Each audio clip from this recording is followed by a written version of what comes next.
equals politics.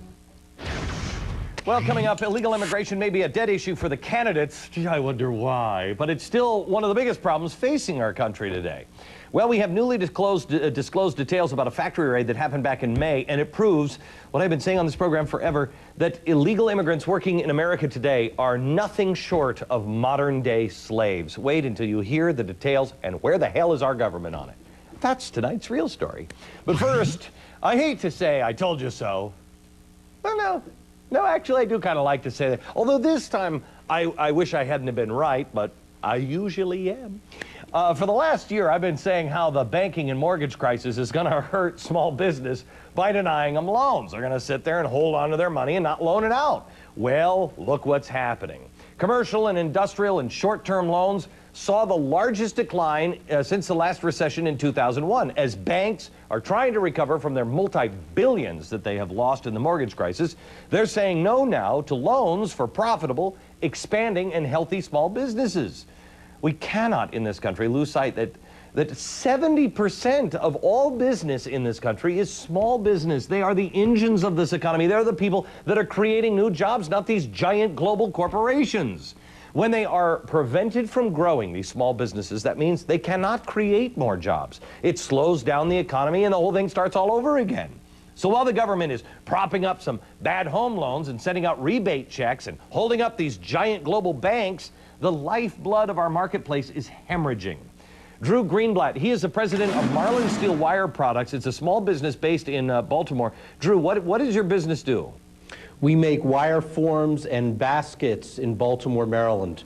The wire form looks like something like this, and a basket looks like this.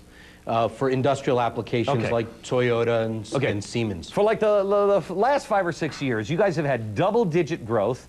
You're a company that has been exploding and expanding and everything else. You just received one of the largest contracts that you've ever received. You can't get a loan.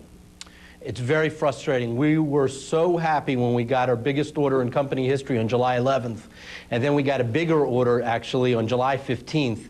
We were just doing the funky chicken. And what did we do next? We called up our bank and we said we need to borrow some more money so that we can buy a robot so we can make these clients happy, and been nonplussed about how fast this process is going. We need this robot in here so we can hire some more people and we can make our ship dates. I've always said all the trouble starts with the robots. It's just me. I saw those Japanese movies. With the dollar so low, as low as it is now, this is actually providing, this is a good time for small business in America that make something like you guys make, right? Because it's cheap now to buy our stuff.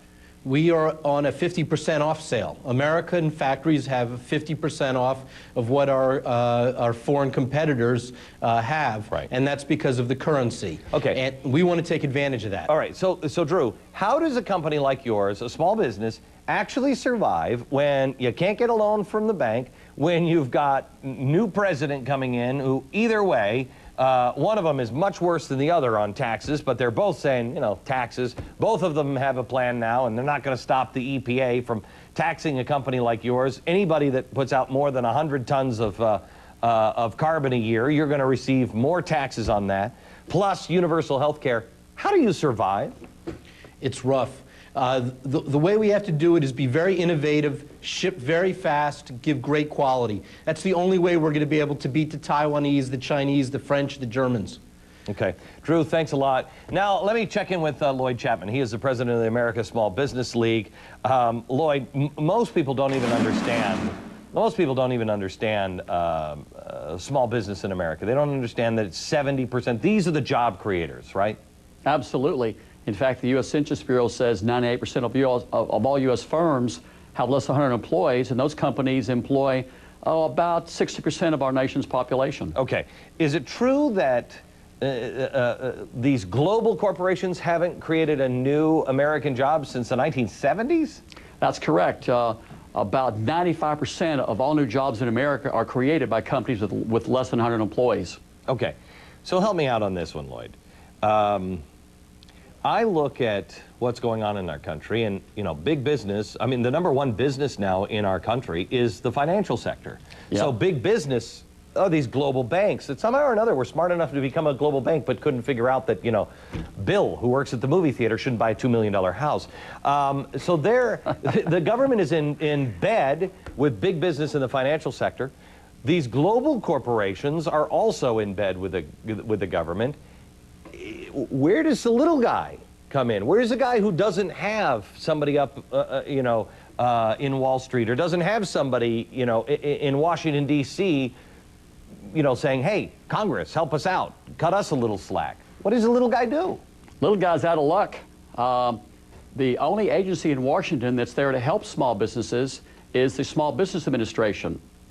And that agency has had their budget cut to the point that I've had SB executives tell me that they can barely keep the lights on. So you had a good point a while ago, Glenn. You were talking about how the government is investing so much money in propping up all these big businesses, when in reality here in America, most Americans work for small businesses. That's where all the new jobs come from, and that's where the country should be investing money. But I don't know if you've seen it, but in the last, I guess 5 years, about 12 federal investigations have come out and found that up to $100 billion a year in federal funds that by law should be going to small businesses have been diverted to Fortune 500 corporations. There was a story just last week from the Department of the Interior that showed that that agency diverted millions of dollars to Fortune 500 corporations, even companies in Europe. So, you know, one thing that's... On what? Why are we sending money over to European companies? Well, you know, that's a good question. But, you know, today, while you and I are talking, our government is giving federal small business contracts not only to Fortune 500 corporations, but some of the biggest companies in Europe. Again, there's been 12 federal investigations into it, and it's been on most of the major television networks, and it's been in all the major newspapers. I do about 30 radio shows a month talking about it, but there's been no legislation. So two things we need here in America for small businesses is we need the Small Business Administration budget restored, and probably have that agency's budget, you know, quadrupled. And then we need legislation to stop the federal government from giving small business contracts to Fortune 500 companies, because that's where most Americans work. All right, Lloyd, thanks a lot. And I just have to apologize now real quick before we go into break, you know, to all the Nielsen families, because just put your hands over your ears for a second. Don't switch the channel, because it's going to be very hard not to. I don't know if anybody has seen this John Adams special on HBO. The guys here on the set have been saying forever, oh, you got to watch this, Glenn, you got to watch it. I watched it, and it should be a requirement for every single American to watch this. You'll understand, you'll see this stuff. This is the same crap they were doing in the 1800s and the 1700s. Same crap, the same crazy politicians making the same stupid moves and getting into bed with big banks and big businesses, and screw the little people. Watch the HBO special of John Adams. All right, coming up, we've got more bad news. Our wrong